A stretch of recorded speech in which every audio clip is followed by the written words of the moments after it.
Na graça e paz do Senhor Jesus Cristo,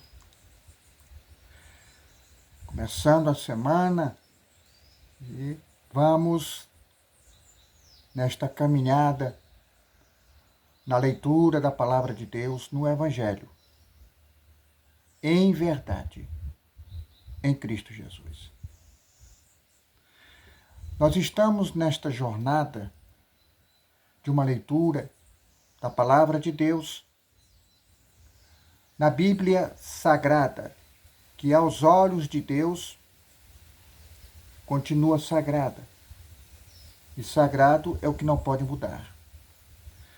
Um livro de história, escrito por homens inspirados por Deus, e que podemos aqui tirar o ensino, um aprendizado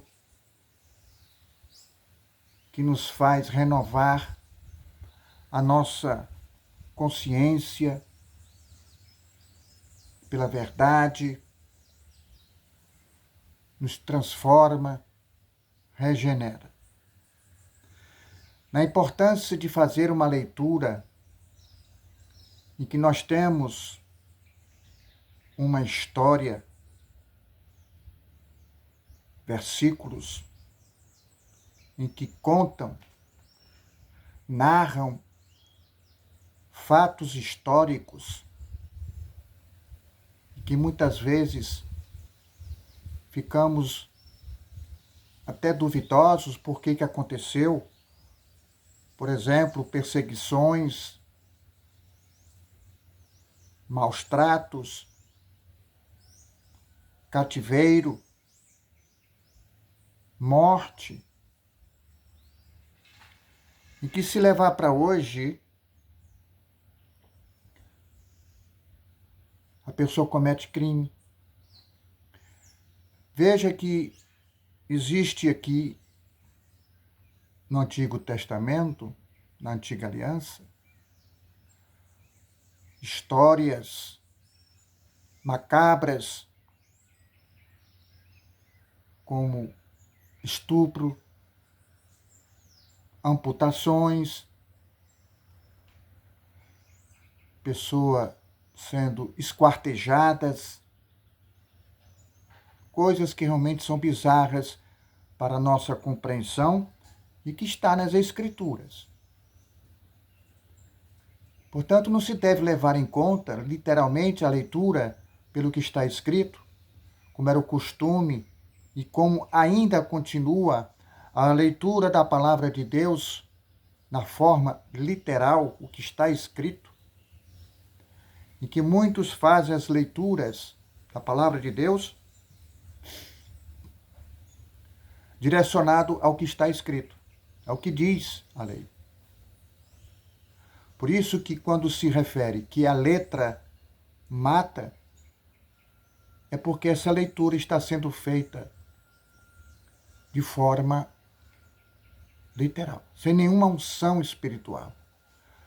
Por isso que Jesus Cristo, quando na cruz, do qual mudou a história, que exatamente é nessa condição de que ele mudou a história. Até se refere a uma condição revolucionária. E foi. O ministério da morte, do pecado e da morte, não existe. Hoje é o ministério da vida. Aí está a mudança. Novos céus e nova terra. Que Jesus não seguiu, na verdade, as Escrituras. Aqui e lá, ele se nivelava as Escrituras. Inclusive até colocava na condição, você não leu as Escrituras? Mas ele não seguia de forma literal. Portanto, que ele questionava, confrontava os costumes e tradições de um povo, o comportamento humano. E que é nisso que se coloca. Às vezes, há períodos da Antiga Aliança em que o homem, nas suas decisões, de matar, de roubar. Aí tem as contradições, inclusive até de matar pessoas e tributar a Deus, usando o nome do Senhor em vão. Então hoje, no tema as contradições, algumas contradições, eu escolhi aqui 5 contradições. Há muito mais. Contradições bíblicas. Vamos aqui para Êxodo, no capítulo 20, no que se refere aos 10 mandamentos. Então, Êxodo, no capítulo 20, versículo 4. O que é que diz aqui no versículo 4? Não farás para ti imagens de escultura, nem semelhança alguma do que há em cima nos céus, nem debaixo da terra, nem nas águas debaixo da terra. Não farás para ti, imagem de escultura. Vamos aqui para Êxodo 25, o capítulo 25, versículo 18.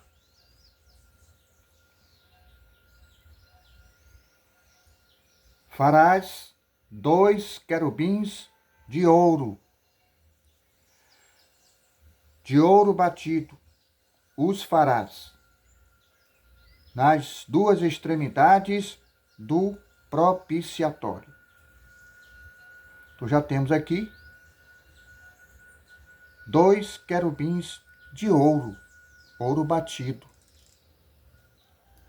Então já tem aqui uma contradição, e que no versículo 4, não as esculturas. E já aqui no versículo 18 do capítulo 25, farás 2 querubins. Vamos para Jeremias. Jeremias, no capítulo 8. No capítulo 8, versículo 19.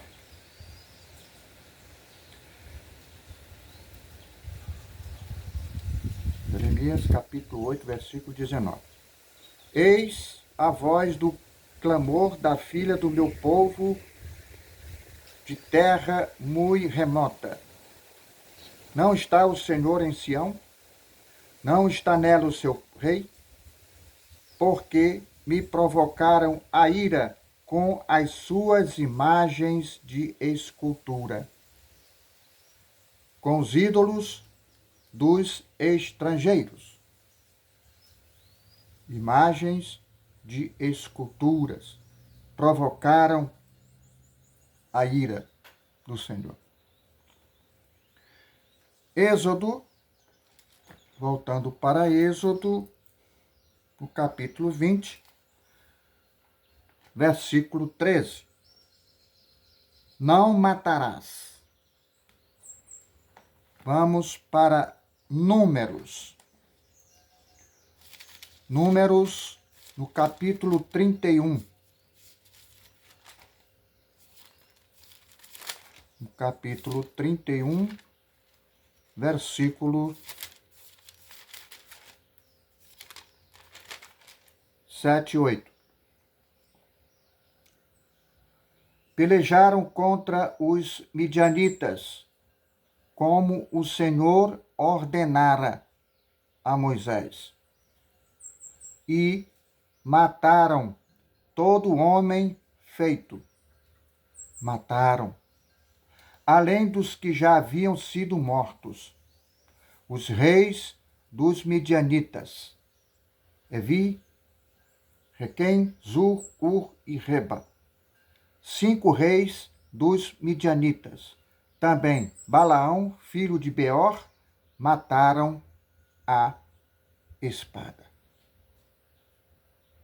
Não matarás? Então, nesse sentido, E que nesta contradição do que o mandamento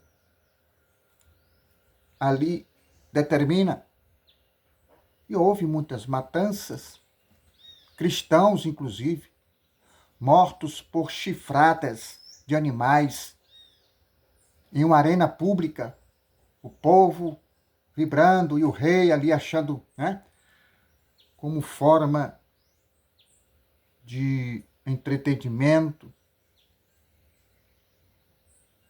Então, é uma contradição. Êxodo, no capítulo 20, versículo 15. Então, vamos aqui para Êxodo 20, versículo 15. Não furtarás. Não furtarás. Em Êxodo, no capítulo 3,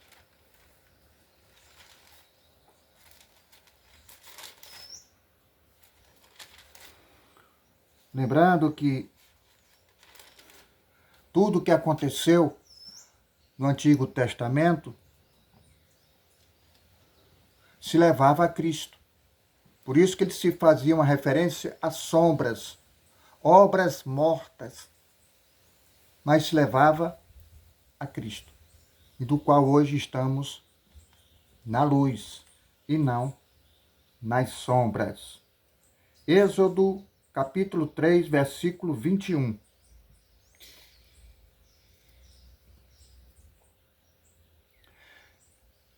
Eu darei mercê a este povo aos olhos dos egípcios. E quando sairdes, não será de mãos vazias. Que também é um costume, aí volta aos costumes e tradições dos povos, que quando existia um conflito, quem perdia se levava os despojos, os bens, os tesouros, como o caso de Abraão, né, com o sacerdote Melquisedeque, que ficaria com os bens, além de levar os que escaparam dos conflitos, eram levados a fazer aquele desfile, entrando na cidade, o vitorioso, como honra de vitória, se levavam para o cativo, para ser escravos e os bens que eram levados. Então aqui, uma forma em que não sairia com as mãos vazias. Êxodo, no capítulo 20, versículo 16. Não dirás falso testemunho contra o teu próximo. Vamos aqui para Reis. Primeiro Reis.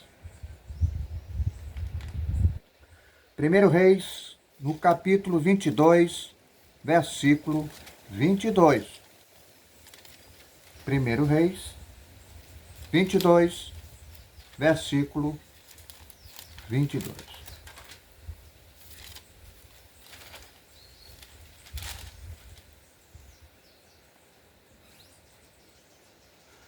Respondeu ele: sairei e serei espírito mentiroso na boca de todos os seus profetas. Disse o Senhor: tu o enganarás e ainda prevalecerás. Sai e faze-o assim. Então nós temos aqui no entendimento de que haveria um espírito mentiroso, que com relação à profecia de Micaías, de fato, em que aqui nós temos o uso do espírito mau um espírito mentiroso na boca de todos os seus profetas. E o Senhor disse: tu o enganarás e ainda prevalecerás. Sai e faze-o assim. De uma mentira se prevalecerá. Vamos em Juízes. Juízes, no capítulo 9. Juízes, no capítulo 9. Versículo 23.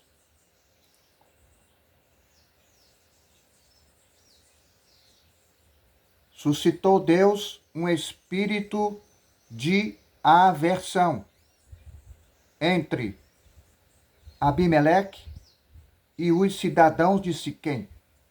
E estes se houveram aleivosamente contra Abimeleque. Então nós temos aqui um espírito de aversão. Ezequiel.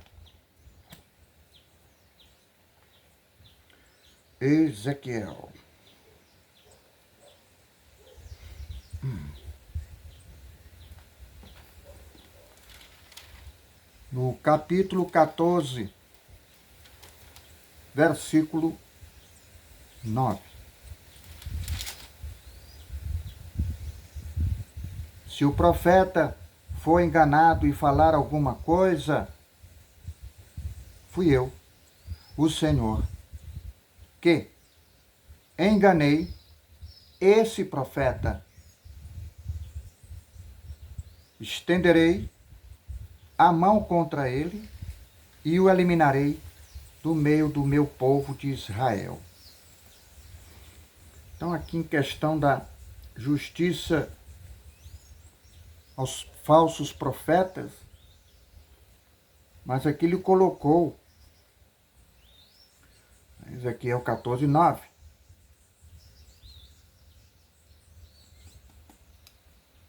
Nesse entendimento de que falar alguma coisa para enganar, porque os profetas falavam pela boca de Deus. Então, se foi usado um engano para fazer justiça, então há um entendimento também na questão de que ele usou um profeta para enganar. E é nesse entendimento de que às vezes é um contraditório, não mentir, e o profeta foi usado para mentir. Em 2 Tessalonicenses, no capítulo 2, versículo 11. É por este motivo, pois, que Deus lhes manda a operação do erro, para darem crédito à mentira. Versículo 12. A fim de serem julgados todos quantos não deram crédito à verdade. Então, ele colocou nesta condição de mentiras, ao erro, para que fossem julgados.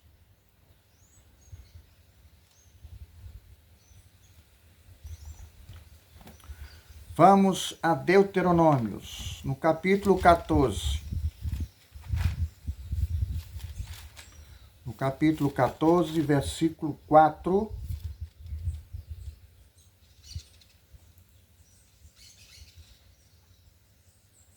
São estes, aqui no caso, na questão de comer. Não comereis coisa alguma abominável. Versículo 4. São estes os animais que comereis: o boi, a ovelha, a cabra. Versículo 6, 7. Todo animal que tem unhas fendidas, e o casco se divide em dois, e rumina entre os animais, isso comereis. Porém, estes Não comereis dos que somente ruminam ou que têm a unha fendida, o camelo, a lebre e o arganaz, porque ruminam, mas não têm a unha fendida, imundos vos serão. Mas lá em Levíticos, no capítulo 19, Levíticos, no capítulo 19, tá, que fala em comer animais ruminantes e que têm a unha fendida. Levíticos, no capítulo 19, versículo 26. Não comereis coisa alguma com sangue. Lá em Deuteronômios, a comer animais ruminantes. Já aqui, não comereis coisa alguma com sangue. Não agoreis, nem adivinhareis. Nós sabemos que na cultura judaica não se come carne de porco. Como tem algumas igrejas que seguem essa doutrina ainda do Antigo Testamento, ou seja, gentios que querem viver como judeus e seguem as tradições judaicas de não comer carne. Isso contrariando o que Deus criou. Tudo que Deus criou foi bom. Então, na verdade, essas contradições, essas interpretações, para quem está na lei ainda está no jugo da escravidão, doutrinando as pessoas a viverem nos rudimentos e tradições de um povo, não podemos contestar, não podemos criar contendas a esse tipo de situação, como guardar o sábado, né? De modo que hoje nós estamos na luz. Estamos debaixo da graça de Cristo Jesus. Não estamos debaixo da lei, de ordenanças, em que os 10 mandamentos se resumiram em 2 maiores mandamentos da nova aliança, que é o amor. Amor a Deus e amor ao próximo. Então não se deve criar contendas, discussões a respeito de quem quer, segundo a sua fé, de seguir. De comer carne, come carne, que não possa trazer maus tratos de modo psicológico, até pela fé de cada um. Então, esse entendimento da palavra de Deus é no Evangelho. É tanto que Jesus disse que não será lembrado do passado. Não me lembrareis dos seus pecados. Porque ele purificou os pecados, na remissão dos pecados de muitos, e depois ele intercedeu também pelos gentios, dos seus pecados, que é a transgressão da lei, para quem está debaixo da lei. Estes que estão aí, ainda querendo fazer o que Cristo já fez. Aí se dá a definição de religião. Pais, precisamos entender que a palavra de Deus, em verdade, é no Evangelho de Cristo Jesus. E que das ordenanças, o que diz a lei, que se cale toda a boca e que todo mundo seja culpável. Por isso que ele disse, maldito todo aquele que estiver debaixo de toda a lei, porque era julgado e condenado à morte. Então esse ministério do pecado e da morte não existe. Foi revogado. Foi revogada a primeira para estabelecer a segunda, do qual nós estamos na luz. Cristo quer você a viver, usufruir desta vida com fé, na graça e paz do Senhor. Amém.